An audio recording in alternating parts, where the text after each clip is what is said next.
All right, it says we're live. Good evening, everyone. Hello. Welcome to Brony Debates. I am Where Emerald everything's Spencer. made up and the points don't matter. Yes. Yay! I am EmeraldSpencer, as you may recall from last night, totally not being Brawny in disguise. But as you also probably remember, I suck at hosting these, so I'm going to immediately turn this over to Cordero, because he knows what the heck he's doing. Awesome. As you said, Nice. welcome to Brony Debates, everybody.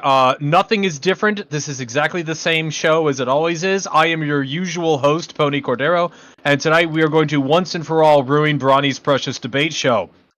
But before we do that, Yay! I would like all the people who have made a terrible decision to support Brawny Buck on Patreon, and these wonderfully generous people are Shady Oak Ministries, Titanverse Studios, EasyModeGamer, DJ Skywalker, Rein-Kun, Ridge, Callback, Michael, Zeta, StarChaser, the handsome, intrepid, and writer extraordinaire Pony Cordero, that EmeraldSpencer is mid, guy Kanto, sounds like a loser. Alicia, Who is he? Let's go beat him up.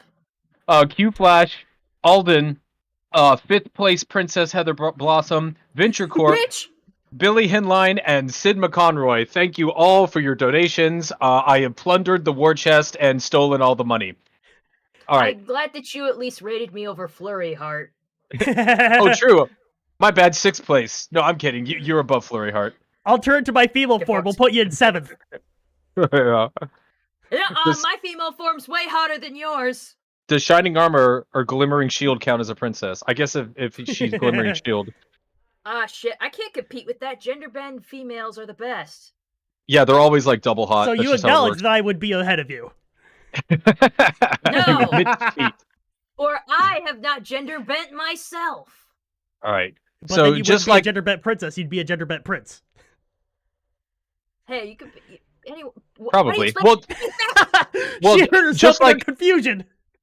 just like whoever Just like scripted tonight's show, we are going to talk about bad writing advice. I'm sure many of you out there may have attempted a fanfic or to write something original or derivative, it doesn't matter. And I'm sure at some point you've looked up advice on writing or heard advice from somebody about your writing. Normally I like to talk about good writing techniques, but tonight we are going to indulge the worst of the worst of bad writing advice. And to start things off, I mostly want to aim my ire at something that I've noticed as a longtime fanfiction writer, and that is some of the worst writing advice you will ever get is from, quote, writers communities, writers help communities within fanfiction communities. Basically, these are self-contained communities where not a single person is a professional writer. They're all fanfiction writers. And that's fine, but basically what they've done is they've formed this creative echo chamber where they've set these very specific rubrics, and if anything deviates from the rubric, they consider it to be poor writing, and only things that adhere to the rubric are considered to be good writing. So if you're a new writer or you just want to improve your writing and you submit your work to one of these groups, they're probably going to give you a lot of advice that frankly is going to lead you astray or is focusing on absolutely the wrong things. I am one so glad that... Gonna let you finish. the what? So glad that what? I'm so glad you started on this because I recently had a personal experience with this. What happened?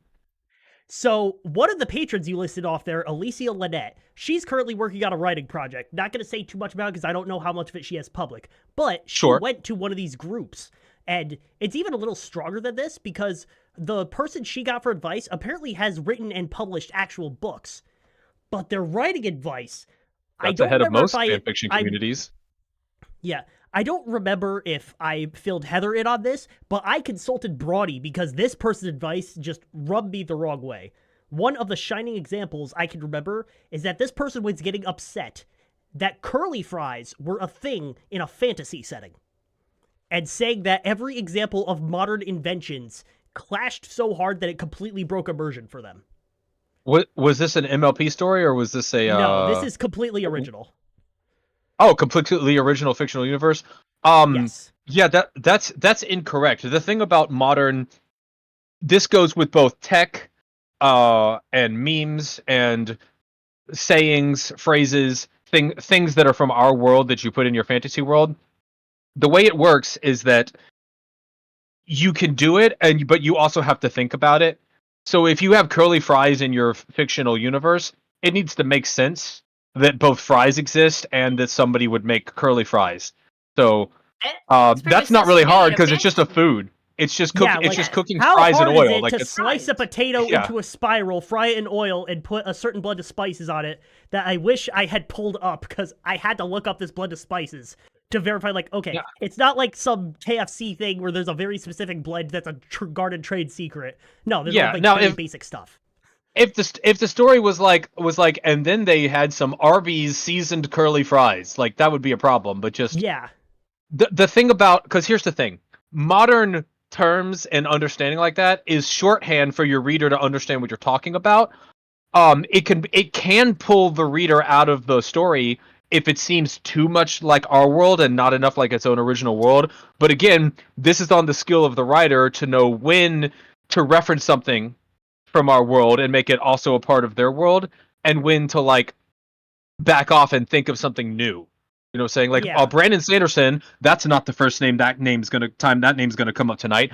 Brandon Sanderson gave an example of this to where he, in his book Mistborn, he calls the magic system, one of the main magic systems, allumancy, which is Latin, which basically means oh gosh, I'm messing up. It's like metal, and it's almost like metal bending. Oh my god, I'm failing my Latin tonight. Peanut Gallery Chris. Allumancy. What Latin words is that stealing from? What's mancy? Mancy like study of. Study of. Okay. So it's like study of magic. It's something like that. But it's basically a metal bending magic system, and he called it allumancy. And in one of his lectures, he said, "So what does that mean? Does Latin exist in this universe? Is this a world where that same language is?" But also, his answer was basically, "Don't think about it. It's not a problem." Yeah. Because Like, anything and why everything does can it pull your matter reader. is the big question. Yes, anything and everything can pull your reader out of the story, but most people who read Mistborn don't look at the word allumancy and go, "Wait a minute, Latin's not real." And honestly, if you're a reader who does that, you're probably trying to pull yourself out of the story and looking for something. And it sounds like this person who's in a position to do professional critiquing, it sounds like they're just looking for something to critique so they can sound smart, which is an unfortunate problem with a lot of these fan fiction communities I was talking about. They do the same thing, and none of them are even professional writers at all. I had a writer. A lot of what their advice does is they're not telling you how to write well. That they're teaching you. This is one of the problems they have. They're teaching you how to cover up bad writing. Because I submitted a story to one of these groups, and he told me to break up my first paragraph into 3 paragraphs. My first paragraph was 7 sentences that I stand behind and am pretty proud of. In fact, I read these 7 sentences out loud on a Brony Debates once when we were talking about writing, because I was confident enough and proud enough of these sentences to read them publicly. And he said, "This is too long, the reader will get bored, and you need to break this up into 3 paragraphs." And my response, I never responded to him, because there was just too many things wrong with his review. But my thought was, bitch, that's what a basic writer would do. Like, yeah, if your opening paragraph is so dry and boring that you have to put it into small bite-sized chunks so that the reader can digest it, you probably have 3 shitty paragraphs or 1 really, really bad paragraph. I knew that my paragraph was well written and did a good job of setting the mood of the story and drawing you in and giving you this sense of unease and creepiness. And since I'm confident in that, I'm confident that the reader will read all 7 of those sentences and want to keep going on with the story. And this is where you run into the problem of these like strict rubrics. It's one thing to like cover up a stinky smell. It's another thing to actually clean the stinky thing in the first place and make it good. Yeah. Okay. Apparently, Brawny Buck says, "Tell everyone to check my Twitter at midnight. 9 p.m. Eastern. No, 12 p.m. our time, 9 p.m. Pacific, to see a Brony Debates live panel at Everfree Northwest is being left. Oh wow! So there's gonna be 2 Brony debates tonight. There's gonna be the real one, Actually, which is this technically, one. the next one is tomorrow morning. Yeah, tomorrow morning. Whatever. It's midnight. Midnight counts as tonight. I hate that semantic shit. If we set it up the right way, we could probably throw directly to it after the Chaos and Controllers. I'm not 10 doing Eastern. this. Oh, okay. After Chaos, Yeah. I'm about to say I'm not doing this for 4 hours. No. No. Definitely not. If your PC can handle it, you should come on my server and play with us. But Yes. you have Yeah, to we're gonna be rest doing up tomorrow to Minecraft. do some cooking. That's a good idea. Okay. So we're the real Brony debates tonight, and the fake Brony debates from Everfree Northwest will be at midnight tonight. Check that out if you care about that Brownie Buck guy. I don't know why you would. Yeah, already looking at the chat, Mega Buster Shepherd said, starting off with action is always a good hook for the reader. Yes. Yes, it very often is. Absolutely. Starting off with action is really good, but it's not mandatory. It's not mandatory, but it is a technique you can use. What were you going to say, Princess? I was going to say, I'm also taking down the questions on a notepad, just in case you want to save them for the end. Yeah. Oh, thank you. I'm glad somebody is. Yeah, I took some initiative. I was going to say to the chat, if you want your questions answered, well, it sounds like Heather might write them down for you, but if you want me to see them, your best bet is to wait till we're like 45 minutes in, because I'm not scrolling too far up to find questions. Yep. Yeah, so you know what? Ping me in your questions. That's a good idea. I'll take them down. That's the best tech. Now, before we continue on, I want to bring up another piece of terrible advice that this person with the curly fry issues had. Oh no. Alicia's story also heavily relies on demons and or not angels necessarily, but like demons and Nephilims. And this person just could not handle that. They're like, no, you can't do this. Nephilims can't exist. Demons are always evil. You can't have one of the protagonists be a demon. That doesn't make biblical sense. And the fuck? Brawny and I were like, no. Wait, this person said your fictional universe demons have to adhere to biblical demons, or else it doesn't even make count? Sense because Brawny even told me that biblically demons could be like not malicious. Yeah, I mean it's the angels who fell with Lucifer. Like, not everybody who fell with Lucifer was ooga booga, I'm going to kill you. But and oh my god. Also, has this person read a piece of media fiction in the last 4 decades? People are really, really into demons, but they're actually the anti-hero cool good guys. That's not this new. This person seems to be in their 60s or so I'm guessing no. Oh my god, no! They're like 2 or 3 writing generations late from the party. Oh my god, they are trapped. This person is trapped into the what was normal for writing when they made it big, when they were published. Brandon Sanderson, take a shot every time I say Brandon Sanderson, you'll die. Brandon Sanderson in one of his lectures said when he got big in the early 2000s, everybody was like, if you want to get big in writing, you need to do short stories and get published in the magazines with your short stories. How'd that go?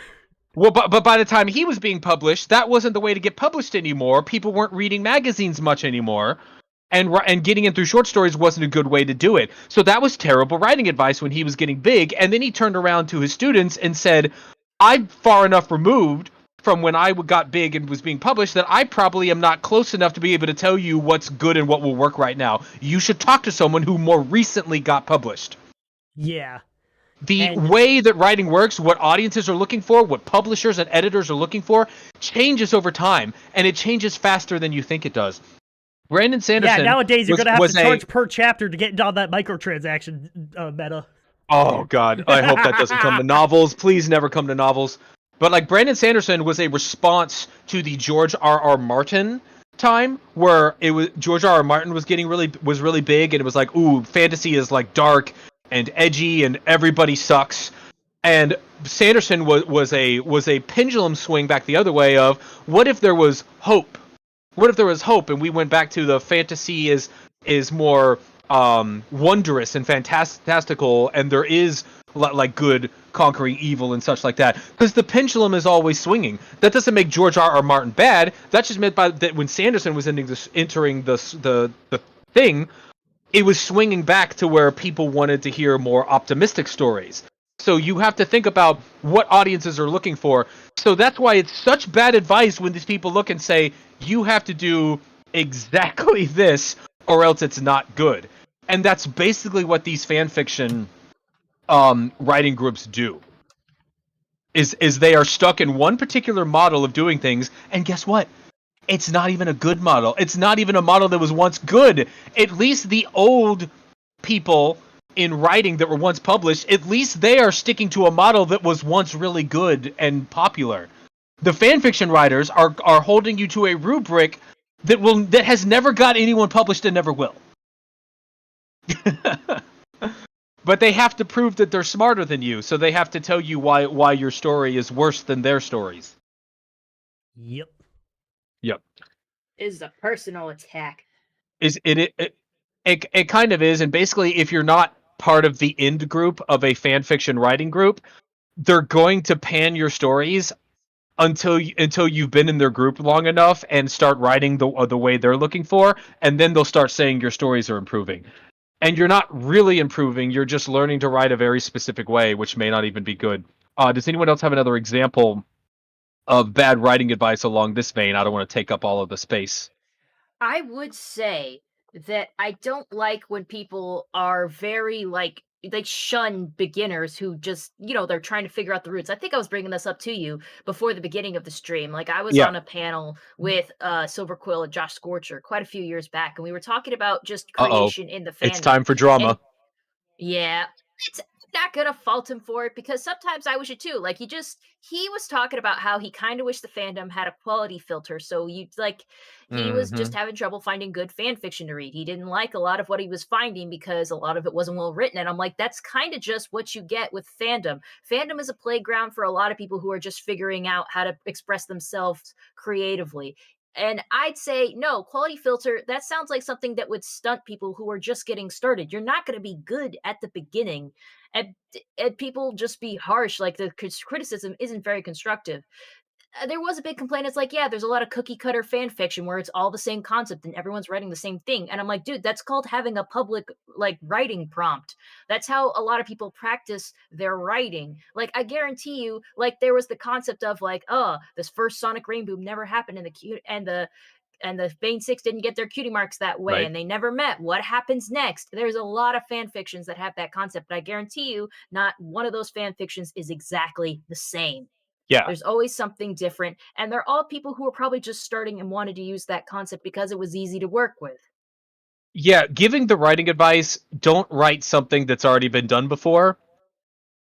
That's advice for professionals. That's advice for professionals. That's like, hey, don't name your epic fantasy a blank of blank and blank, because that's played out. People are sick of that. The pendulum's swinging. You need to do something else.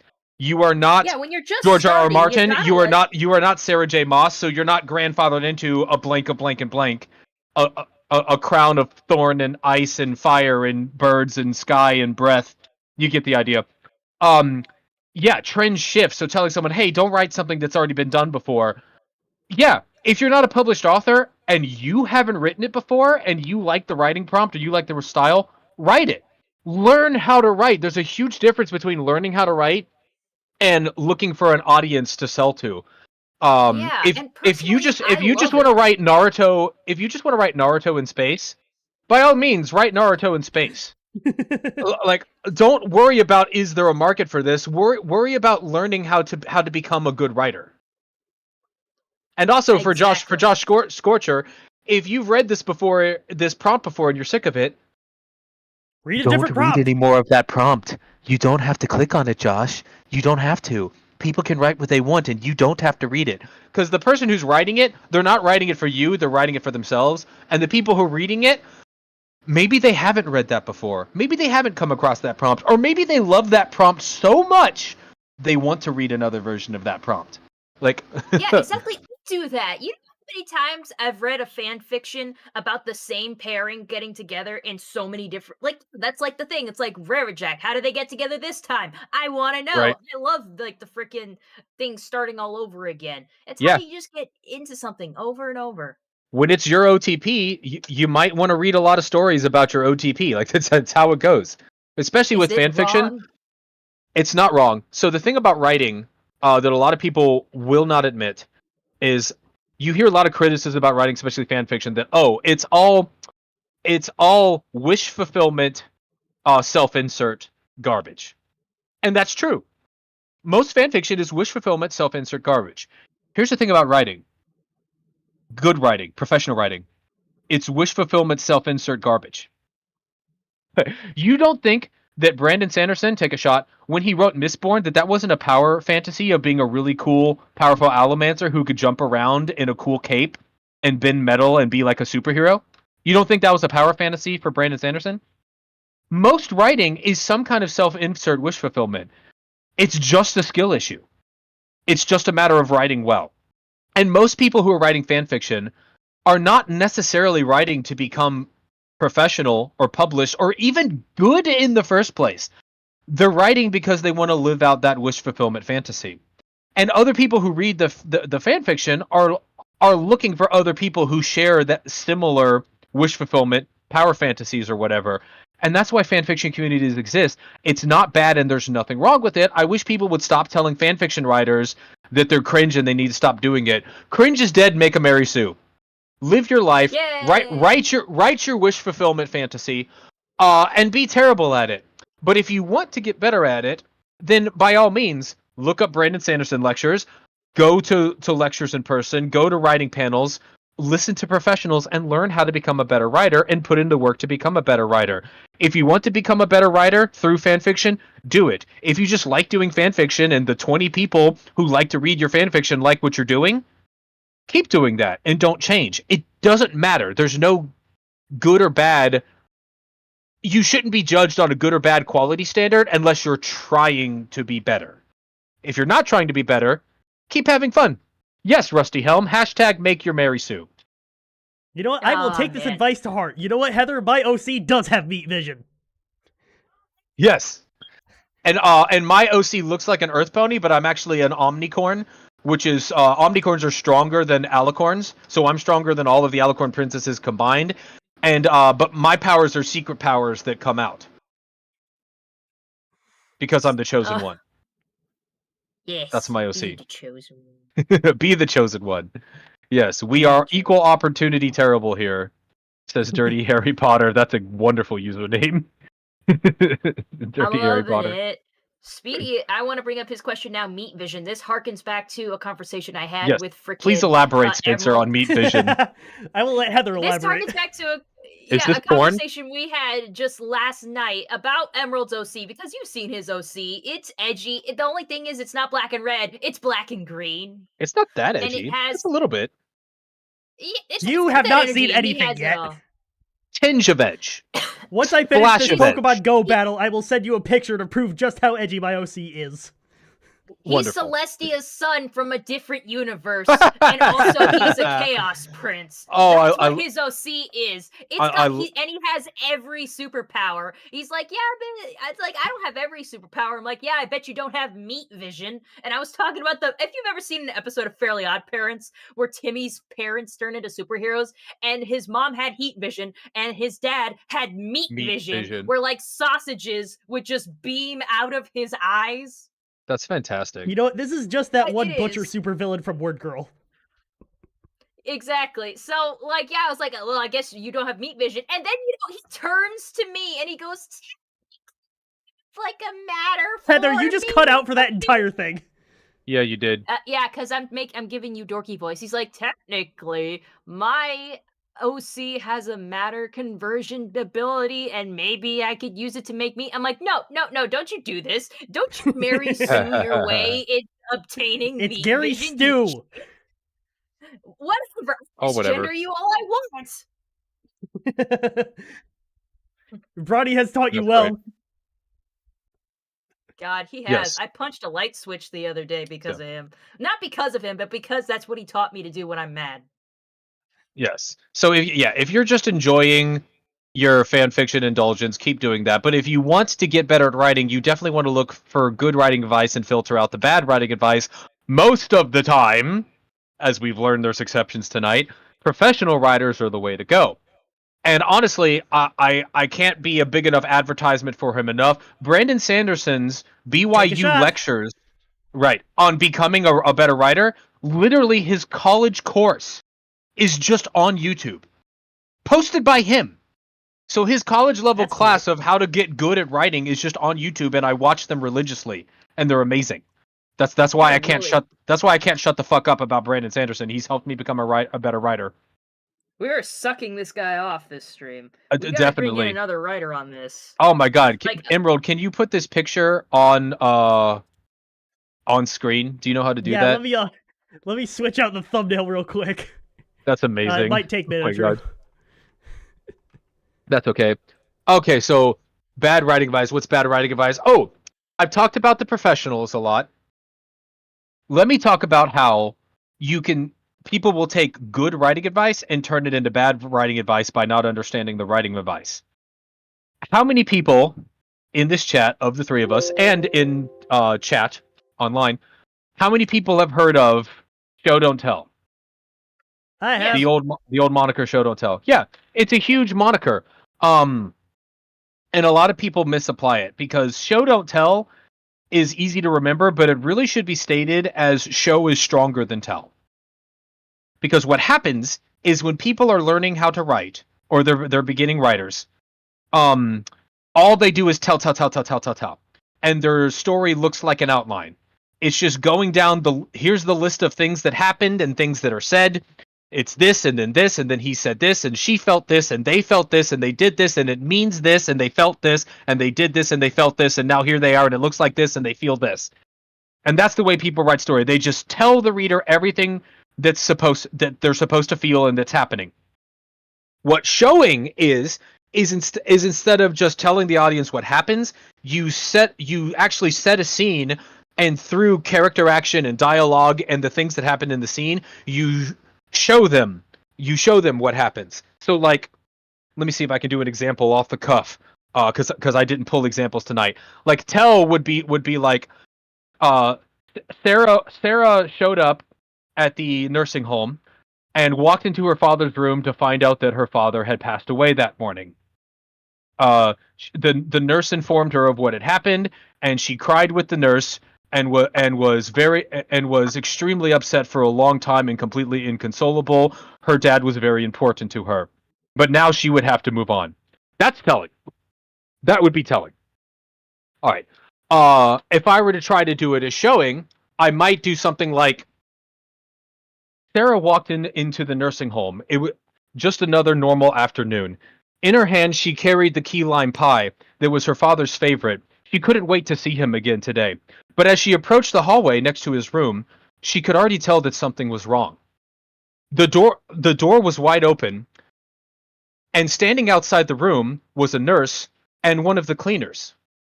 She peeked her head into the door and noticed that her father wasn't there in his usual bed. She turned to the nurse and said, "Where's my dad?" The nurse immediately blushed and turned away from her.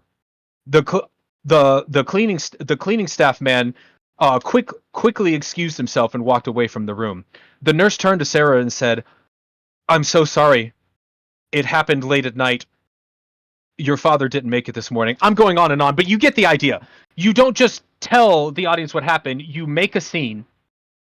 And you show them through the events what's going on.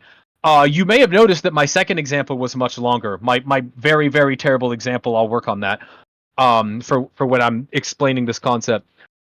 So you may have noticed that showing is much longer than telling. And that's a mistake people made. They go and they do tell. And the reason it looks like an outline is because it goes breakneck speed through the story. And you never get a chance to stop and let it breathe and really experience the moment, which is what experienced writers do. But here's the problem. You don't have time to show everything. I don't care how much you want to be Ernest Hemingway and J.R.R. Tolkien. There's no time to show everything. Your audience will get bored and they'll want you to get on with it. So if show is stronger than tell, what do? Well, you have to learn. You get really mad and turn to a demon. Turn into a demon. You have to learn when to show and when to tell. So basically, as a writer, you have to learn the skill of figuring out what's really important to drag out and show and let the reader experience, and what the reader just needs to know when to tell. So in other words, show don't tell is not a directive. It sounds like a directive because there's the word don't in there. Show don't tell is a ratio to where you need to show a certain amount, but by necessity you have to tell a certain amount. Because otherwise you just won't have time and your story will go on too long. So yeah, somebody needs to take over the stream for a few minutes. I just knocked my entire drink over and I have to clean up. Oh, lovely. Fantastic. Anybody have any comments on show don't tell, or any questions? Did I explain it well? Did I show you or did I tell you? I definitely think, like, yeah, it's something you have to moderate, because there's the point where there's just too much showing. And I hate to say it, I've read fanfics where there's just, like, too much detail where I'm like, I get it. Yep. I get it. Can we please move on? If you go on with, like, one thing for more than a few sentences, that's probably too much. I couldn't say exactly. I'm not a writer. I mean, I write my self-indulgent friend fiction, but hey, those are masterpieces, but that doesn't mean I'm a writer. I mean, there was a film fiction I read once where it was about Sunset went missing, so the human main six, no, it might have been the remain five, but the human subset of the main six went to Equestria to try to track her down. It took them 5 chapters to figure out how to walk as ponies and get out of the castle. These chapters were several thousand words each. Okay. That's a little too much show, my bro. Probably, in most cases that would be. Here's the thing about how long should something take and when should you show it versus tell and how long should it be. It depends on the story you're writing and the skill set of the writer. It really does. Because there are writers out there who could take 5 chapters of learning how to walk as ponies and it would be thrilling. Yeah, this was absolutely not that. I was like, I'm get sure to it the wasn't. freaking point already. I'm sure it wasn't. I'm just letting you know that a skilled writer could pull something like that off. That's why when it comes to show don't tell, it's a great moniker for very, very beginning writers, but at some point you have to find that balance for yourself and what your strengths are, because nobody can answer that question for you. Even a professional writer can't answer that question for you. It depends on, because you're going to have your own unique prose and your own unique voice in your writing, and figuring out how you express your voice, your show don't tell ratio is going to be different than any other writer. And so, in other words, the only way to learn how to write is to write. Yep. That's it. You can get all the writing advice in the world. You can have all the show don't tell monikers you want. The only way you're going to get good at writing is to get words under your belt. So if you want to be a writer, there is a terrible, terrible, awful novel inside of you. Get that novel out of you. And then get your bad novel out of you. And then get your okay novel out of you. And then get your pretty good novel out of you. That's the only way, is you have to just put the words behind you and keep writing. Yep. Somehow I've switched to good writing advice. But yeah, the whole point was misunderstanding good writing advice. To show how bad the bad writing advice is. Yes. So people can sometimes misunderstand good writing advice. I've seen professional writers argue that only hard magic systems are good and only soft magic systems are good. Are you guys familiar with hard and soft magic systems? Very vaguely. Very vaguely. So basically a hard magic system would be a magic system that has very, very rigid and defined rules, to where it basically becomes science or technology because the rules are so well understood and the people in universe and the reader knows how it works. An example, bending in The Last Airbender. That's a very hard magic system. Allomancy in Mistborn. I didn't say his name, so it doesn't count. That is a hard magic system. A soft magic system is a magic system that's more mysterious and less known. There's a sense of wonderment there because the magic is mystical and you don't really understand fully how it works. That's a soft magic system. That's more like Lord of the Rings. Okay, Silmarillion aside, shut up. Let me get ahead of this. Shut up about the Silmarillion. I'm talking about just the regular Lord of the Rings books. How does Gandalf's magic work? You don't really know. He's a wizard. It's very mysterious.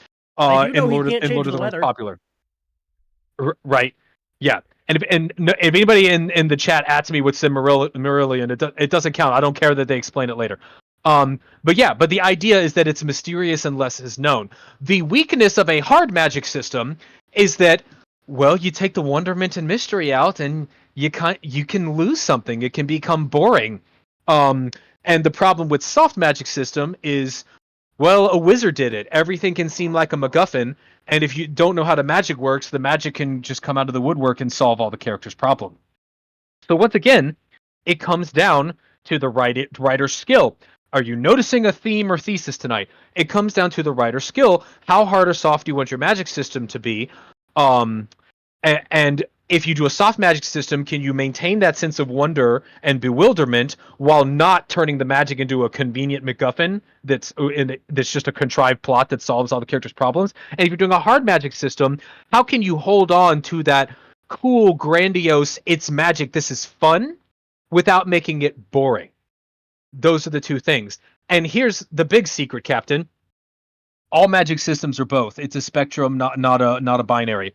As many things are a spectrum and not a binary. No magic system is going to be fully hard or fully soft. It's going to be somewhere in the middle. And a lot of times, a magic system will start on the soft side, and as you go through the story and you discover more and explain more about the magic through the story, it becomes harder as you get a better understanding. So the common technique is, at the beginning, magic, soft magic system. Character grows. Oh, I understand how the magic works. I understand. Oh, that's how it is. Climax happens, character solves problem with magic because of skills character has learned and information character and audience has gotten over time, so that the ending is satisfying. And you get kind of both soft and hard at the same time. That's my rant on hard and soft magic system. Just like what? Just like certain other things I could think of. Anyways, Yo, I would like to attack some. Is Brawny Buck a hard or soft magic system? I cannot comment on that. I'll get in trouble. As it is, he wasn't happy with how many times I said vagina yesterday. Well then. Well, he can get over it. Yeah, anyways, I wanted to attack some other writing advice that I feel like can overwhelm people who are just getting into it. Like, you see a lot of stuff, and it's for art. It's kind of like art advice too. Like, they'll tell you to write in the morning, write daily, stuff like that, which I feel like can be overwhelming. Like, like, at least for me, if I had to make it like a daily thing, I'd really get sick of it early on, you know? I definitely like things like, hey, always carry around a notepad, or always have a notepad open on your phone if you ever have ideas or stuff like that. But stuff that can just be overwhelming to a new writer is stuff that I also don't like. Because like you said, it's always going to be dependent on the person. For some people, that works. It always keeps things at the forefront of the mind. For someone like me, I'd easily get sick of it. I like to break things down a little. Yeah. And my advice will always to be just keep writing, because a lot of times this happened to me, you'll get really good writing advice, and it makes sense when you hear it, but then when you go to write, it's like, I have no idea how to apply this. I have no idea how to change my writing to fit around this. And in that case, I would say keep writing the way you're writing until it makes sense. Because a lot of times what happens is your writing will seem good to you because you know the story. You know your story's good. You know you have a good idea you want to get out. And just keep getting that story out. And what will happen is eventually you'll start seeing the problems. And then as you write and write and write, you'll come back to that writing advice that was alien to you before, and suddenly it will make sense. And not only will it make sense, but you'll see a path of how to incorporate it in your writing. So never let good writing advice become bad writing advice because it overwhelms you and makes you think, well, I don't get this, and it's not good if I don't get this, so I guess I'll give up. No, keep going. Keep going. Keep writing, quote, wrong. And the more you write, the more these writing techniques will make sense to you, and you'll be able to incorporate them. Exactly. Everybody was scammed tonight. I said this was bad writing advice. It's good writing advice. I scammed everyone. Good writing advice time. Well, it's like my OC. It changed halfway through. James, there you go. All right. Any other bad writing advice you guys have gotten or heard or seen of that we can just poke fun at? Well, I've got a few things open because I was looking up writing advice to see if we could dissect stuff. There's stuff like avoid cliche, which I think we kind of covered more or less with like Oh, I would. people, Oh, I would love to utilizing the cover that. same writing fonts. I'm a sucker for cliches as a writer and as someone who reads or indulges media. There's some cliches, like there's cliches I hate, but there's some cliches where I'm like, oh, there it is. That's my shit. Yeah. That's my shit. I love enemies to lovers. I love I love that enemies it's to lovers red as and well. blue that are getting shipped. I love that. That's my whole deal. Oh, there's that nerdy girl. Oh, I like her. Ooh, the nerdy girl and the jock actually like each other. Mm-hmm. Yes. The thing about cliches, the reason I love your OC so much, sitting there with its green demon eyes or whatever, dark magic. The thing about cliches is, think about what a cliche is. A cliche is a writing technique that worked so well and resonated with people so effectively that everybody did it. Cliches aren't bad. They're so good that they're commonplace. And what happens with cliches is they become cliches because so many people try to use this technique and they don't understand what made it good in the first place, and it becomes played out and boring and tried. So what you do is don't avoid cliches, learn why the cliche was good to begin with, and learn how to replicate that. You want to write enemies to lovers? Please write enemies. I love a good enemies to lovers story. What is it? The one bed. It's also called the one bed trope or something. Share. Oh yeah. Yeah, the one bed. Please write an enemies to lovers story, but learn why that story is so compelling, and then do that instead of just sort of lazily copying what you've seen before, because that's what turns it into a cliche. Cliches are are the end result of a game of telephone. Somebody hyper competent made a great story that everyone loved, and people kept repeating that technique, but in a game of telephone, down and down and down the line, we lost in translation what was so effective about that storytelling technique, and now it's a cliche and people tell you it's bad, and they mistake that means that anything written like that must be bad. Not true. Learn what made the cliche good and write it yourself, and prove the haters wrong, that a cliche can be just as good as anything new. Because let me tell you another secret of writing. Nothing's new. It's all been done before. Everything's been done before. There's no twist. There's no concept. There's no like weird thing that you can come up with that nobody's ever done before. All that matters is, say it with me, kids, the skill of the writer. All that matters is execution. I've read this story before. This has been done many times. But you haven't read mine. Give mine a shot. I don't mean me specifically. I mean, yes, me specifically. Go to my page and read all my shit. I just mean the proverbial mine. For all writers out there, you haven't read mine. And if the writer does a good job, you're going to love it. Let me give you an example of an oversaturated market that got saturated farther with one of my favorite stories. The hero universe was super oversaturated. Marvel, everywhere. Anime had so many like superhero universes. It was so dried up, and then One Punch Man came out, and it did the thing where you take a cliche or something that's oversaturated and you do a twist on it, you do a spin on it, you kind of lampoon it and make fun of it. And One Piece was a great like satire of the hero universe thing. And then after One Piece came out, I'm like, that's it. Hero universes are dead. I don't care if you make a grand hero universe, I'm going to hate it. I'm not going to care. It's been played out. And then My Hero Academia came out. Overdone, overplayed, dead, oversaturated. Who cares? I don't want another one. It's been done before.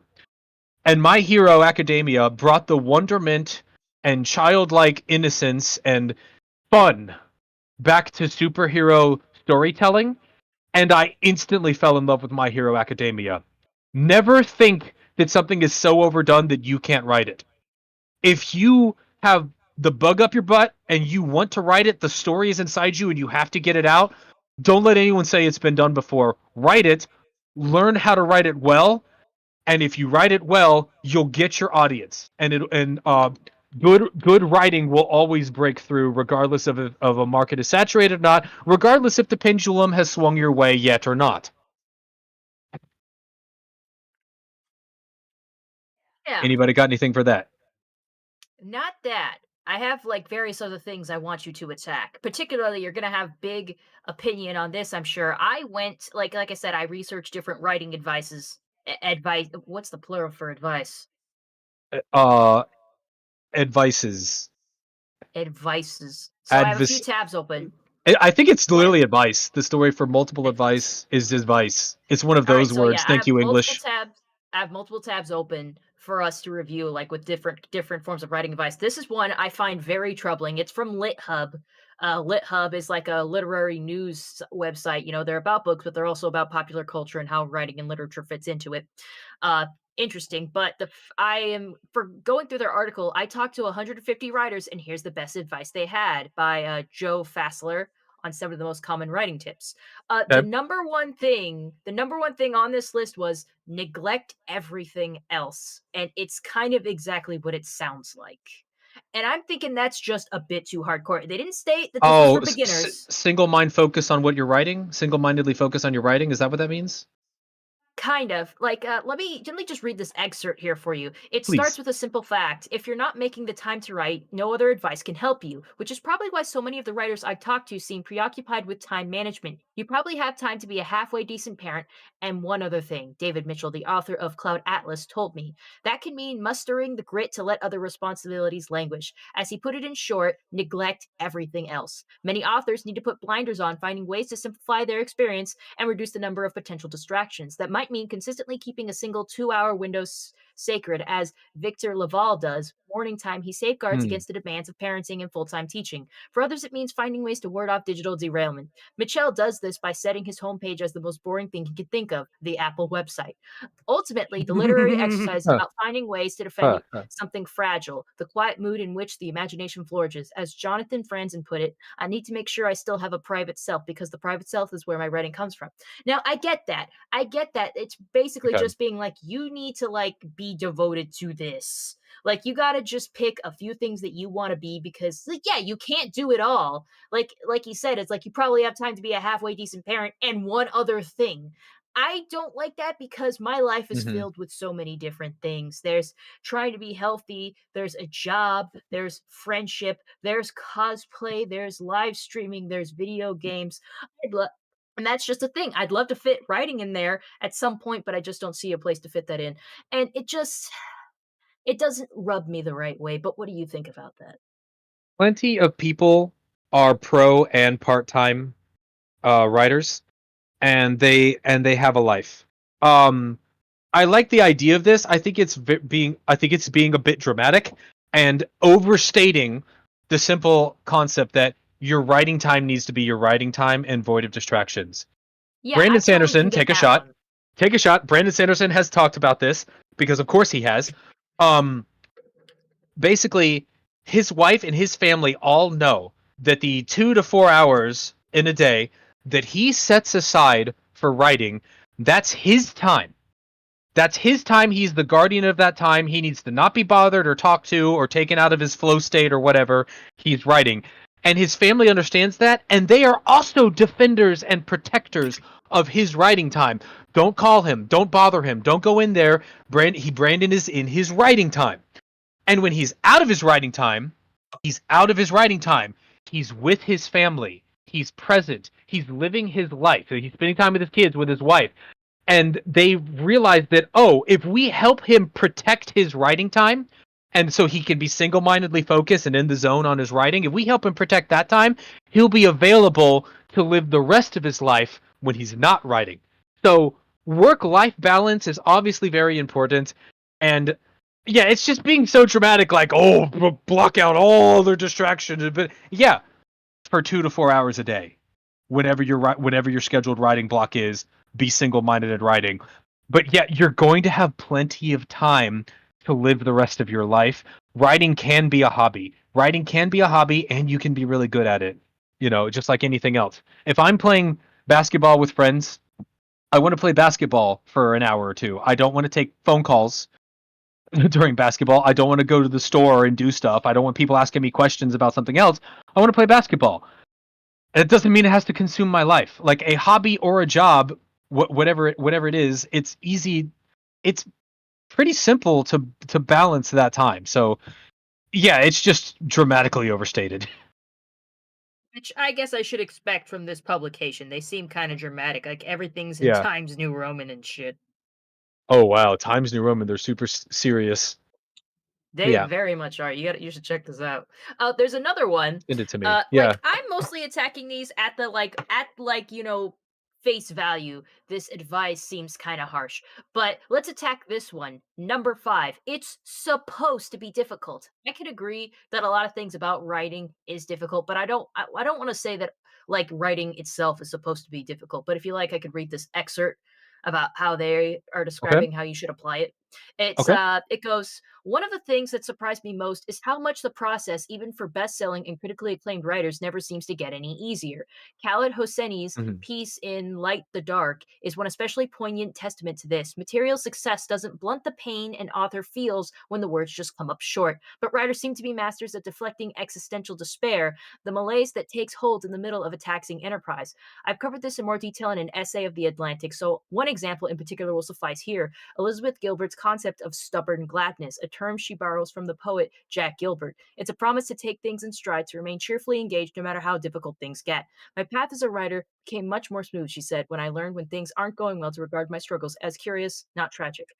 I kind of get what they're going for here, just to be Okay. like, hey, it's going to be hard sometimes, but I feel like they could have phrased it in like that bullet point a bit better. Like, it's supposed to be difficult. No, not the whole thing. Not the whole thing, because, well, you should be enjoying this. There's a reason you got into this. It doesn't Yes. always have to be easy. I'm not going to say it's going to be cream pie and super rainbow puppies or nothing, but I just maybe it's just because I just want to soften things up. As like, hey guys, we don't have to be this hardcore about it. Hmm. Yeah. If every moment you spend writing is like pain and you're forcing yourself to do it and you're just bored out of your mind, maybe writing isn't for you. You don't have to. Not everybody has to be a writer. Um. Yeah, exactly. It will get hard sometimes. You'll be staring at a blank page, or you'll be staring at where you left off and just not know what to do next and get frustrated. Writer's block and all of that. There's going to be times where it's really difficult, but if most of the time it's not something that you're passionate about, that you enjoy doing, it's probably not for you. And as far as it being hard, writing itself isn't hard. The part where you're at the computer typing, what makes writing hard is time and effort. Because writing is difficult because it takes a lot of words to get good at writing. But how difficult are those individual words to write? Not that difficult. You just have to do it. And it sounded like she was also getting into like life struggles a little bit.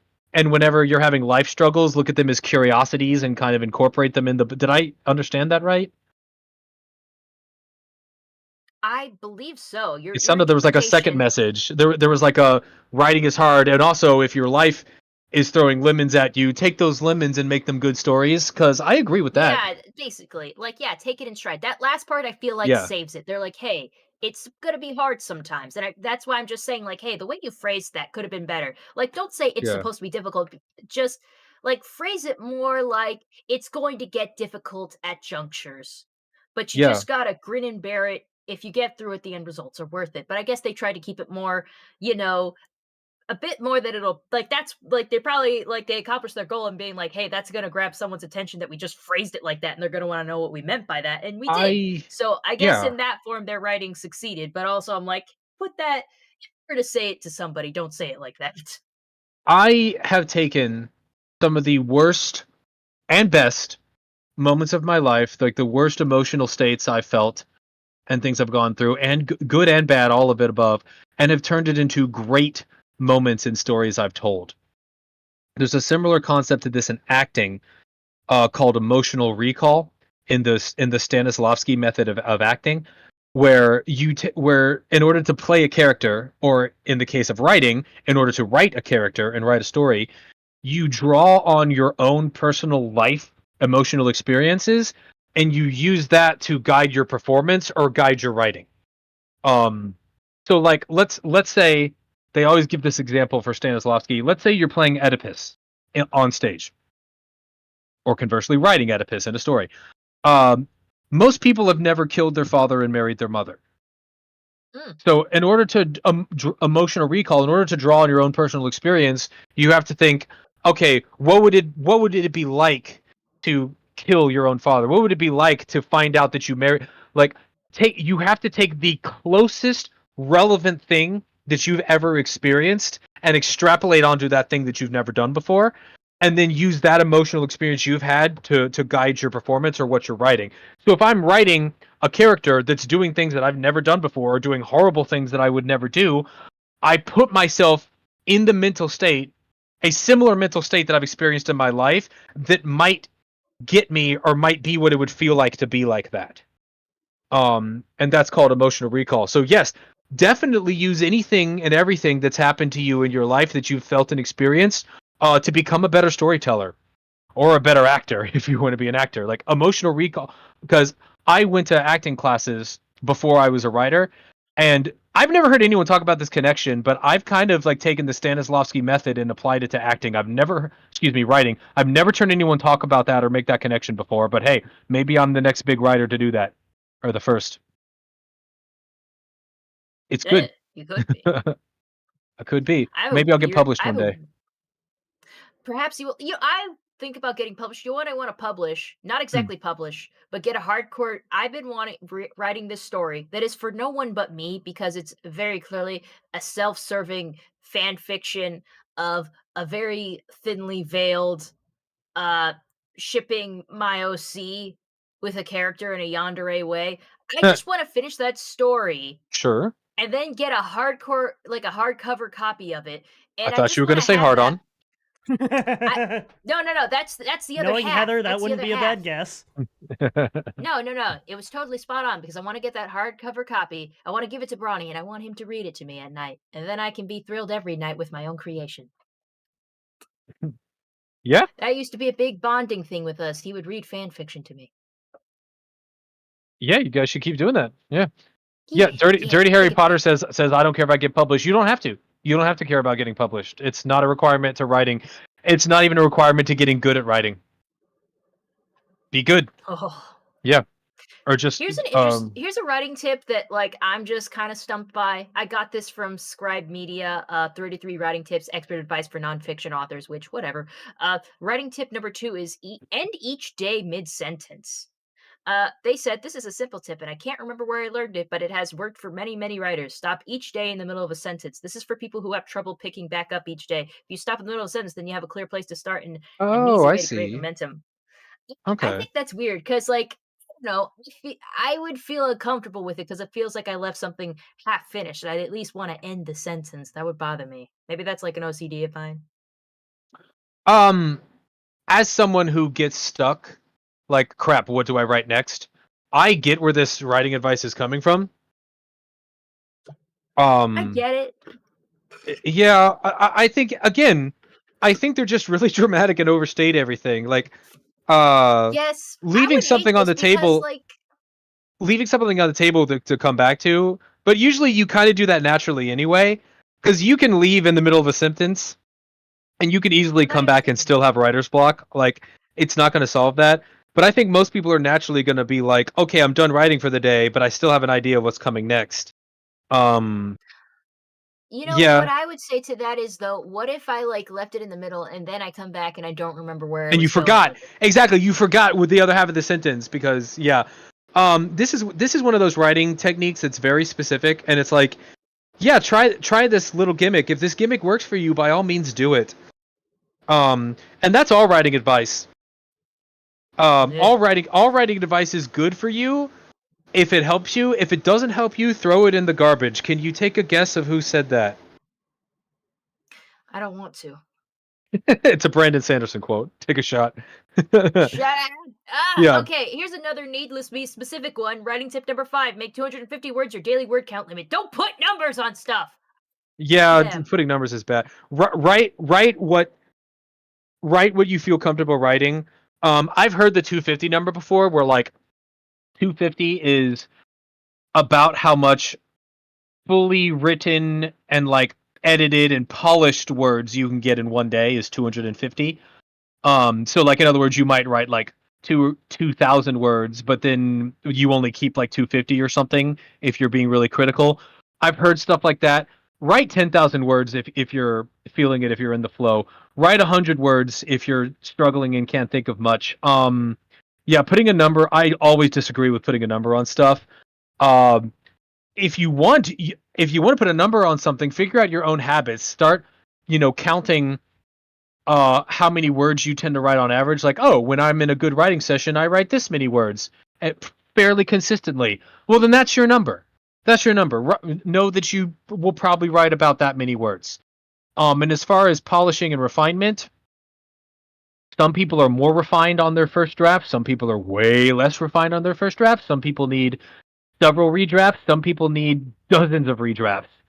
And that's just the thing you're going to have to figure out for yourself. Yeah, I don't like that piece. I don't like that piece of advice. I don't like putting numbers on stuff. Figure out your own number, or don't care what the number is. Here's one that I feel like is very pessimistic, but I kind of get it once I read more into it. Writing tip number 15. No one cares about your book. They only care what your book gets them, which I get it. They put it very pessimistically, but readers, like my book, for instance, the fan fiction I'm talking about that was written just for me because it was written by me. I realize that it's a very slim chance that anyone outside of me is going to give a shit about that book because it wasn't made for them. It was made to pander to me, and I don't know. I feel like I'm a regular weird nerd chick. I feel like other people might because they could see themselves in the situations of the book, but I don't think it would be like a New York bestseller or anything like that. So it's advice that I gotta say, you kind of slapped him in the face with it, but it's not exactly wrong. Yeah, my brain is breaking. I feel like this writing advice, they're trying to write each and every piece of advice in a way that makes you go, oh, like it's some big revelation. Writing tip number 17. This bit, well, real quick, like this is like that they want you to go, oh wow, I never thought of it that way. But a lot of what they're saying is either wrong or just really more simple writing advice that you could have worded better. It's like, remind me what it said. It was so pretentious, I already forgot. What did it say? It said, no one cares about your book. That's right. They only care what your book gets them. Okay, yes, that's not wrong. That's not wrong. People will care about your book if they like your book. There, I just reworded it for you. People only care about their book if they like it. Yeah. As the dude said, you're not wrong, you're just an asshole. Yeah, exactly. They don't care about your book, they only care about you get out of the book. It's like, sure. But like, what it comes down to is that if you write something that's compelling that people want to read, then they'll care about your book. Like the reason that Mistborn has such a great following is people really, really got into the world that was created and the characters that were in it in that series. So, like, they didn't care about Mistborn before they picked it up. They cared about Mistborn after they got attached to it. So, in that way, this advice is correct. But it's like. It's like a sleight of hand. It's like a magic trick. It's the Wizard of Oz. Like they're putting these writing advice on display to make them look fancier than they are. No, yeah, totally. This is definitely the kind of site that it is. Yeah. Like, listen to this. I actually think 17? they put this rule rather well, but I think people will have very varying opinions on it. Writing tip number 17. Grammar rules are made up bullshit. No, wrong.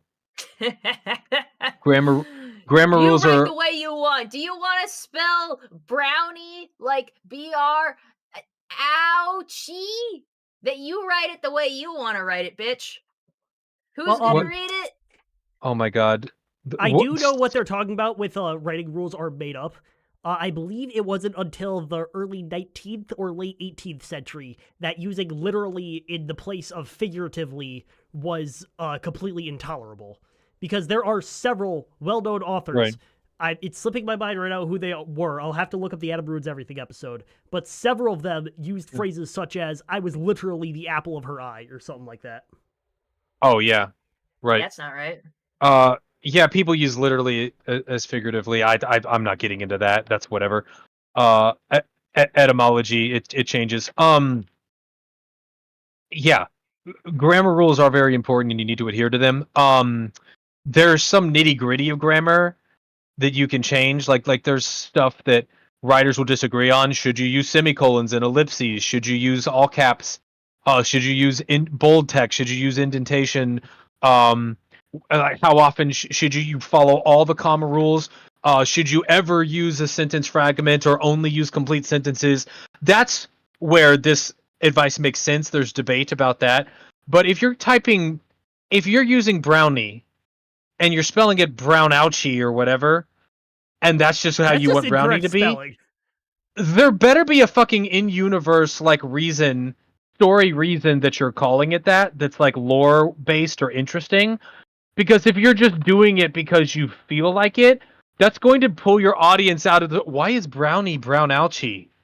I don't get it. You're just going to pull your reader out of the story. If you deviate from grammar and writing conventions for absolutely no reason without considering why you're doing it, you're just going to pull the reader out of the story. Can you bend and even break rules with good reason? Yes, you absolutely can. So again, in that sense, this tip is correct. But it's like, God, can you send me this thing? I want to read all of them. It's so up its own ass. Yeah, I'll send it to you. And On one advice, they'll be really strict and stringent, and on another piece of advice, they'll be so loose and open. Do whatever you want. There's no rules. And other things like you have to write exactly 250 this particular way. They're just being a contrarian left and right in every direction. Oh, you think that this is strict? You're wrong. Do whatever you want. Oh, you think that there's wiggle room here? You're wrong. Do it exactly like this. They just want you to be wrong and them to be right with every rule so that you look and go, wow, they're so smart. I never looked at it that way. I'm actually mad. You've made me mad. I hate these rules. Good. I hate the person who wrote them. I'm going to keep it up because there's one that I'm sure you'll hate anymore because you keep quoting somebody who teaches about writing. Writing tip number 22, writing cannot be taught, only learned. Once again, not entirely wrong. I've been saying all night, and Sanderson, take a shot, says all the time, the only way to learn how to write is to write yourself. Writing can't be taught in the sense that you're never going to develop the skill unless you do it. I've already said that multiple times tonight. Writing can be taught in the sense that writing process of getting better can be guided and therefore expedited. Like you can get good faster because you're following rules and because you're following good advice. So yes, writing can be taught, but there is a sense of if you're not, it can't be taught unless you're actually doing it. Which this is so semantic. The way they worded it is so semantic. It's like cooking can't be taught. The only way to get better at cooking is cooking. No shit, asshole. Of course you have to do the skill to be good at the skill. It's like, well, it can't really be taught unless you're doing it. That applies to goddamn fucking everything. Somehow I'm more mad. Keep reading them, because me being mad is funny. Oh, yeah, sure. Writing tip number 23, nothing happens until you publish. Sure. Okay. Next one. Let's see. Writing tip number 25, keep selling your reader after they've bought the book. Okay. Yeah, that's not... I think I get... That one doesn't make mad. I think I get what they mean by that. Writing tip number 26, never focus on tools, only on story. What does that mean? Don't spend one iota of time obsessing over your writing tools. That is all bullshit. A distraction to get yourself away from the hard job of writing. Pick any software you like that is easy and then go for it. Okay, so they mean like, hey, don't worry if you're doing a typewriter, MS Word. I don't give a shit. Just write your fucking shit. Yes, that's true. That's a good one. Yeah, they can't be all bad. Even the worst list of writing advice, they're not going to get everything wrong. And even the ones that I've screamed at, there's still a kernel of truth in there in most of what they've said. I don't like this one. Handwrite copies of your favorite writing to improve your writing. I don't like that. I don't want to write stuff with my hands with a pencil. Yeah, if writing by hand is a cool exercise for you that helps you do it, but that's so ultra specific and unnecessary for the vast majority of writers. Why would I need to handwrite? First of all, why do I need to copy and paste anything that's already been written? And why do I need to hand transcribe it? What am I transcribing the Bible in the 15th century? What the fuck is this? Yeah. Here's one. Great stories create emotion and meaning. That's not even advice. That's just an observation. That's just a statement. Yeah, that's an observation. That's just a statement. Yeah. Good stories are good. Thanks. Amazing. Glad it was on your list.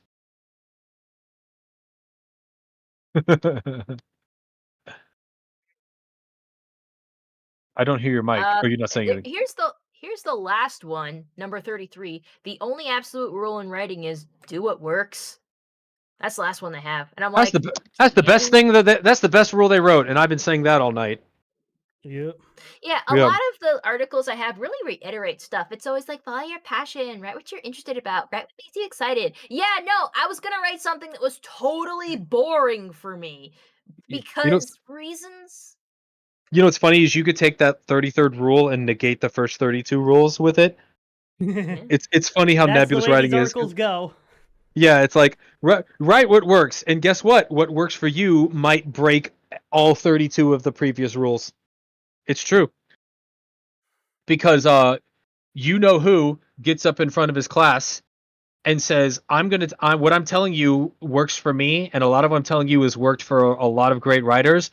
If this advice helps you, stick to it. Use it as a rule and as a law. If it doesn't help you, throw it in the garbage. And I am critical and skeptical of any writing advice giver, I don't care how professional and published they are, that says this is the correct way to do it and or this is the wrong way to write. I am hyper critical and skeptical of people, because people will do that, including professional writers, and basically they get lost in their own sauce, where it's like, I got good and the people in my circle got good doing it this way, so breaking from that doesn't work. It's almost like the fan fiction groups. They get stuck in their own rubric. It may be a good rubric that works for a lot of people and got a lot of people published, but be very skeptical if someone says, always do this and never do this. Usually when someone says, remove all of this from your writing, never ever do this, I always like to go, that's a strong opinion on that. I want to find the kernel of truth that's behind why they feel so strongly about that. And I usually always end up learning something that I can incorporate into my own writing. But I never end up keeping the absolute part of it. The example I'll give you of that is I went to a writing panel. I don't remember the writer's name, but the writer said, stop using dialogue tags. He said, take dialogue tags and remove them. Dialogue tags being he said, she said, he replied, she screamed, he blurted at the top of his lungs, she ejaculated. Like those Oh God, yeah, the implications. What implications? I bluntly stated it. There's nothing to be implied, it's just there.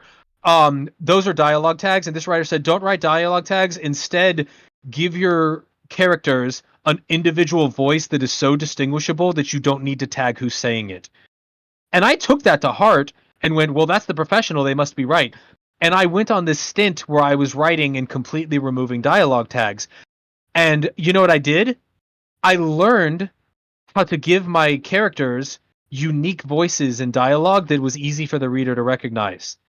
And then I turned and realized you still need dialogue tags sometimes. But often I will pull the dialogue tags and I'll be in a back and forth and I'll realize there's a back and forth that's flowing really well and it's easy to tell who's talking and who's saying what, so I don't need any dialogue tags for multiple lines of dialogue.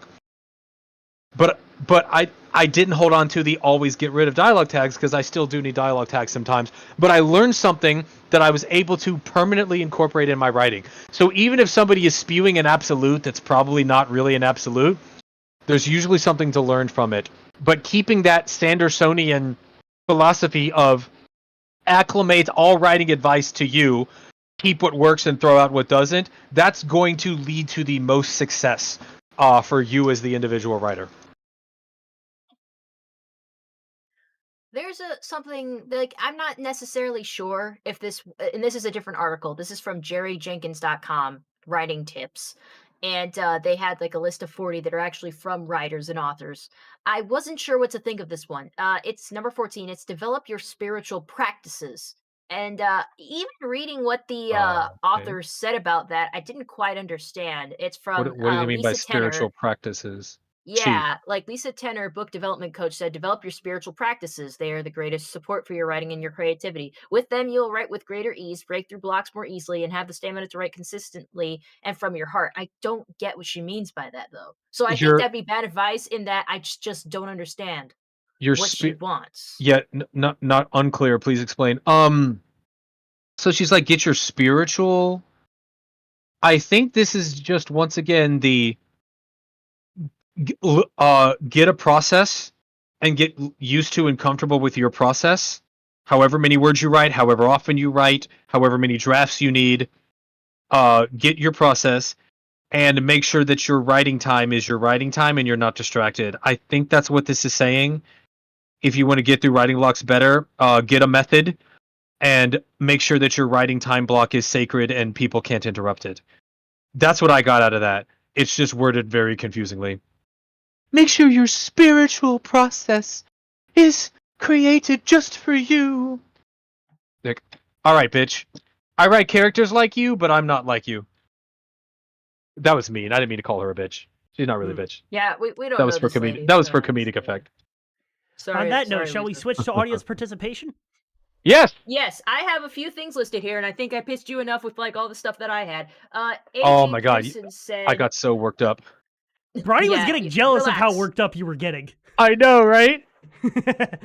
Good stuff. Good stuff. So, first thing I got down, AJ Pearson of Toon Paradise asked, would you say that a writer should take criticism well? I say to a degree, constructive criticism that's well-meaning, I think you should take well. But if someone, like, for instance, when I wrote my first fan fiction when I was in fucking high school, and so yeah, it was bad, but it doesn't mean you have to be an asshole. Because the first comment I got, it's like, this is such a dumb story and your OC is terribly designed. They didn't iterate on like how it was bad or what I could have done better. It was just Yeah. trolling. I don't have to take that. I told him to go fuck himself. Yeah, just ignore Good that. times. Yeah, fuck Yeah, you. but Do yeah, whatever I want people with my just OCs. blanket.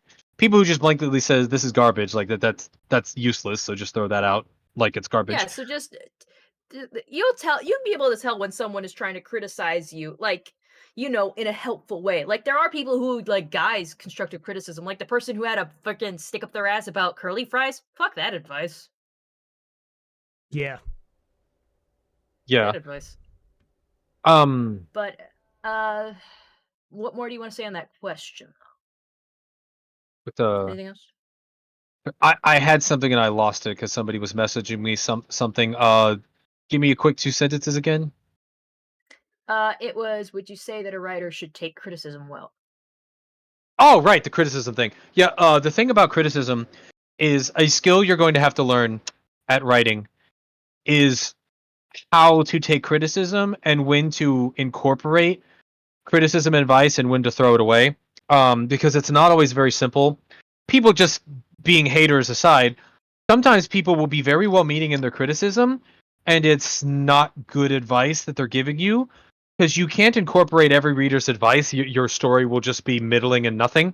If you do that, your story is going to attract your audience, and it's going to turn off a certain group of people, period. You're not going to attract absolutely everybody.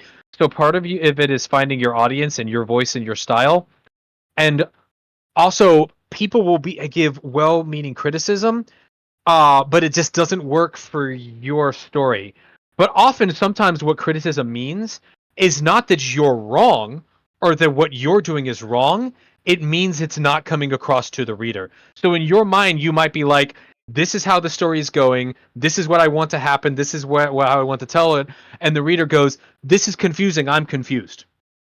That is never wrong or incorrect advice when someone says, I'm confused. I don't understand what's going on. And if enough people are telling you that, that means you're not conveying your meaning to the audience. It doesn't mean that you have to change it or completely rewrite everything. Is you have to find a way how to get what's inside your head and get it in the audience's head. A beta reader, whatever, might say, I'm bored. I'm bored at this part. That's never wrong or invalid advice. If somebody is bored, they're bored. That's it, period. And basically what you have to do is learn when enough people say they're bored, okay, what's not working here? Why are people bored? Why is this fascinating and exciting to me, but it's not exciting to the audience? So, like, that's just a skill of writing, is learning when and how to incorporate criticism, because you can be too close off to criticism and not be willing to change things that need to be changed. You can also be too open to criticism and too quickly change things that are working or could work. You could rewrite something that needed a slight adjustment, and your story becomes a middling mess of nothing. So yeah, critique is critique is very complex, and it's something that you're going to have to learn how to vibe with and work with over time. There's no easy answer to that. Just noticed my kitty is sleeping on the futon. Yeah. Everyone be quiet. Be full time. She's quiet. Be open to what other people tell you, but also be confident in what you know works. And if those sound contradictory, yes. Yes. Excellent. Now to the important question. Dirty Harry Potter says, what shampoo do you use, Heather, to get your hair so glamorous that makes your hair flow and shimmer so much? I'm so glad you asked. Clearly, we're attacking the important questions here. I use OGX Biotin and Collagen Thick and Full, but I want to have people keep in mind you should use the shampoo and conditioner that it works best for your hair type. My hair is kind of thin on the thinner side. So I like to have, biotin and collagen put into it, give it a bit more volume and things like that. If you have thicker, curlier hair, you might need to have something else. Make sure your hair stays nice and moisturized. I'm not sure. Talk to a hairstylist or people who work at like a Sally's beauty supply shop. They usually know what they're talking about. Do what works best for your hair. Moving on. About hair? What? For my hair. Oh, yeah. Sorry. Funny. Speedy said, "Wasn't 50 Shades of Grey just Twilight fan fiction?" It Yes. was. It was. It is. It was. It is. And she just moved things around. Yeah, she shaved the serial numbers off and published it as her own work, which is a common tactic for writers. People will write a fan fiction, and it's so much their own creation that it's really only the property they're writing in name. And a lot of times you can do that. You can just say, "Oh, let me just remove the proper nouns that make it this property that I'm writing, and instead just rework it so it's my own thing." And then yeah, I would normally I'd be like, you know what, good for you, girl, get that bag, because who the fuck cares about Twilight? But she turned out, like, I'm hearing that, like, I actually watched a video not long ago about the author of what the fuck was it again? 50 Shades of Grey. Huge bitch. Like, they gave her too much creative control, apparently, through the movies, and if they didn't do something exactly the way she wanted to do it, or in the book, she would just throw such a freaking fit. And she tried to sue people for having freaking 50 Shades of Grey parties.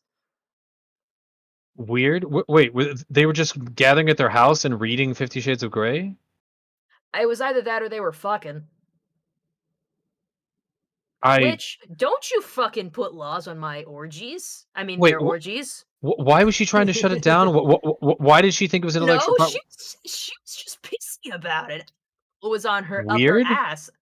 That's really weird. I was watching that on Fact Fiend, and they a were lot like, of she's just that's really weird. I'm used to some writers being really weird about fan fiction, but like that's weird. It's like, don't enjoy my work so much that you want to go to each other's house and fuck. That's a problem for me. That weird. Is a super big problem. I guess. Yeah, like it'd be pretty who is rich she? Brawny? If she had fan fiction problems. Yeah, that would be rich. Yeah, no. So fan fiction is fine as long as you don't sell it. I'll sell my fan fiction because most likely that's illegal. I'm calling the police. No, it's not. No, it's not, because this isn't G.I. Joe. It is Dirty Joe. It's not the same thing. Dirty Joe. Legally, completely it is its own legally entity. distinct. Legally distinct. Legally distinct. You cannot sue me. It's not G.I. Joe. It's J.I. Joseph. Get out of my property. Anyways, Rusty Helm had an actual writing question. I've heard people not liking that at the start of the story, you're thrown into the action and then thrown into a flashback like 5 to 10, 20 years into the past. Thoughts? Yes, I'm familiar with that trope. I don't mind it. Sometimes it gets me excited because I'm like, whoa, what's going on? Wait, we got to figure out how we got to this point. Oh, in Media Res? I have a Yeah. Say it from the beginning, where like you start at the. Say it again. You start in the midst of the action, like it's a fucking battle that's happening out, and then they flash back 5 to 10, 20 years to like tell you about how we even got to this point. And I kind of like that, because then it's like, oh man, what got us to this fever pitch at that beginning there? I want to know what's going on. Want the full backstory before we get Hey guys, you want to know a movie that does the whole start off in the middle of the action and does the throwback thing? freaking Megamind, one of the agreed upon best DreamWorks movies ever. Yes, this is called Megamind. This is called in media res, which just means start in the middle. What is it? Dan Harmon in Rick and Morty famously lampooned in media res because it can be done lazily. A Moment with Brawny was in media res. Yeah, so basically, yes, it's this whole thing where you start at like a climactic action point and then you cut back to the actual beginning of the story to learn how you got there. And here's the thing about a media res. Shockingly, it depends on the skill of the writer if it's a good idea. Basically, if you're wanting to write a story and use in media res, the strength of in media res is that it immediately draws interest for the reader because you're at an action point. You're at a high stakes moment. It's really interesting. Ooh, how did that happen? How did we get there? You are instantly bringing an interest like that. Here's the problem with in media res. By showing the audience the climax or a climactic moment, you are taking away from your own narrative tension because they know what's going to happen. So when you go back to the beginning of the story, they know who's going to be alive and not dead and who's going to be doing what and where. So that's going to kill a lot of narrative tension that you have. So within media res, if the reason you're using in media res is because, man, I want to make sure my readers want to read my story. I want to make sure that they're not bored. I want to make sure that they have a really fun beginning. So I'll show them the cool part so that they'll want to then read my story to get to the cool part. If that's why you're using in media res, don't use in media res. I know, I see it. Don't use in media res if that's why you're using in media res, because the way you want to use in media res is you're showing somebody the middle. Great, that's exciting. You go back to the beginning, and what you've done is you've reduced a lot of your own narrative tension, like I said. So what that means that you have to gain something from the in media res. Because if you're losing narrative tension by showing them the cool part and then starting at the beginning so that they'll stick with the story, when they do get to that climactic moment, you've reduced the effect of that climactic moment because they've already seen part of it, right? So in order for this to work, you have to gain something by starting in the middle. So what you do is you show them that moment out of context. It's interesting, right? And then you go back to the beginning and we show how we got to that moment. And then when you get to that moment needs to be recontextualized by the rest of the story. You now have new information that you didn't have when you first saw that scene. And now that you're seeing this scene again, it looks completely different and feels completely different with the new context that you have, and that now adds something to the story. So whereas like, ooh, that's interesting, how did we get there? And then when you get there, you go, oh my god, I had no idea that's what was going on when that was happening. There's a whole new layer to this that I didn't consider or wouldn't have dreamed would be in the background when I got here. So yeah, because... And you have to think of it as borrowing. Think of it as borrowing. So you're doing in media res, you're starting at the middle, you're gaining something of, ooh, cool, shiny, look at my ooh, cool, shiny, this is interesting. But you've borrowed against your own narrative tension, so you're actually in the negative. You start with a nice little bump for the audience, but your story's in the negative because you're borrowing against your narrative tension. So by the time you get back to that story, the in media res needs to have added something that's so cool that you gain on that investment that you borrowed against. So in other words, that narrative tension that you sacrificed pales in comparison to what you gain in the recontextualization. If that sounds hard or maybe confusing, you're correct. In media res is not an easy technique to use. It looks easy on the surface. Just start at the damn climax so that they'll be interested and go back to the beginning. It's harder to write in media res well because now you have to do something with them knowing that information. So it's basically like a fake peekaboo. Think of it as a fake peekaboo.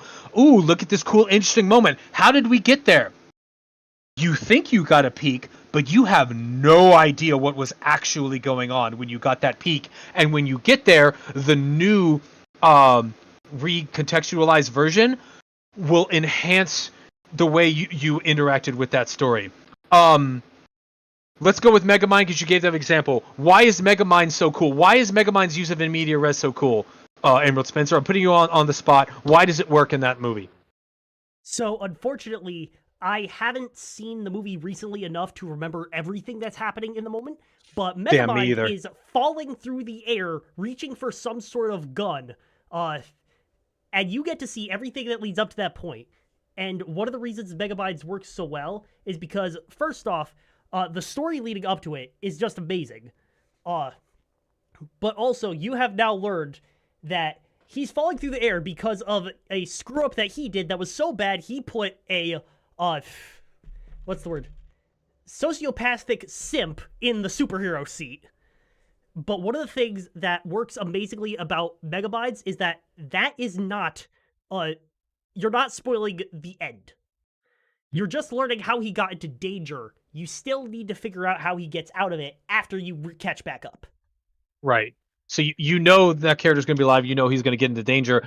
And also, yeah,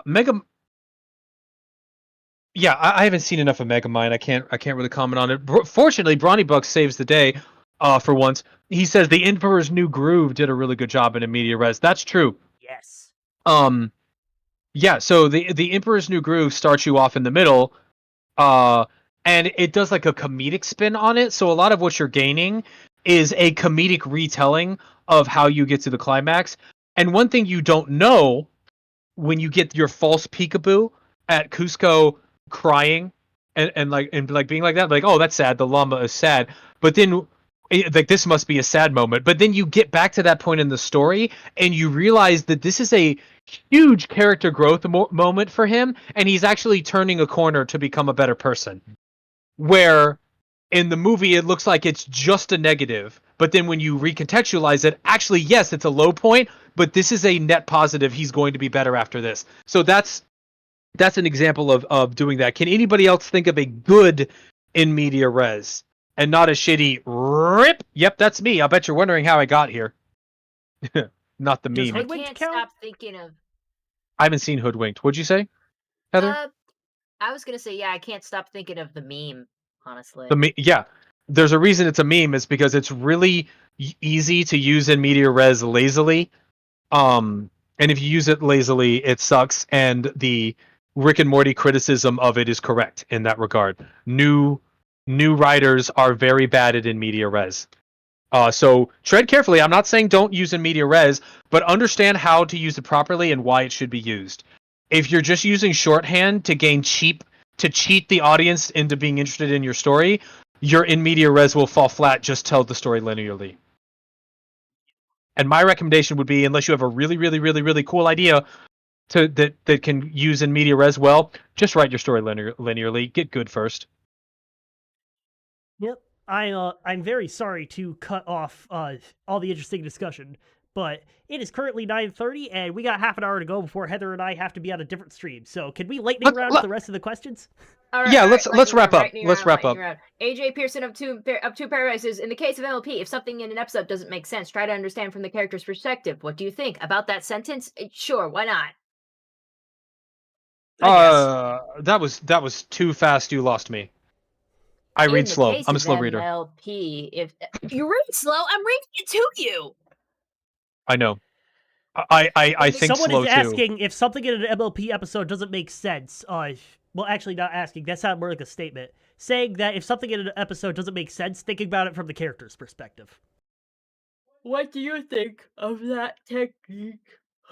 I've heard it twice, and I'm still having problems processing this. So if something doesn't make sense in MLP, instead think of it from the character's perspective, and that somehow fixes it? Yeah, and they were asking, like, do you think that's good? And I'm like, yep, sure, if it works for you. It could be. I know that in my writing, when I write a debate on its own. Right? When I'm writing MLP fanfiction, I often run into the problem that this isn't explained in the lore very well, or this didn't make very much sense in the show. And I'm like, do I keep it because it's canon, or do I fix it? And I run into that problem all the time, and the answer is never the same twice, situationally. And usually if I fix the lore or change the lore, I have a really good story reason for it.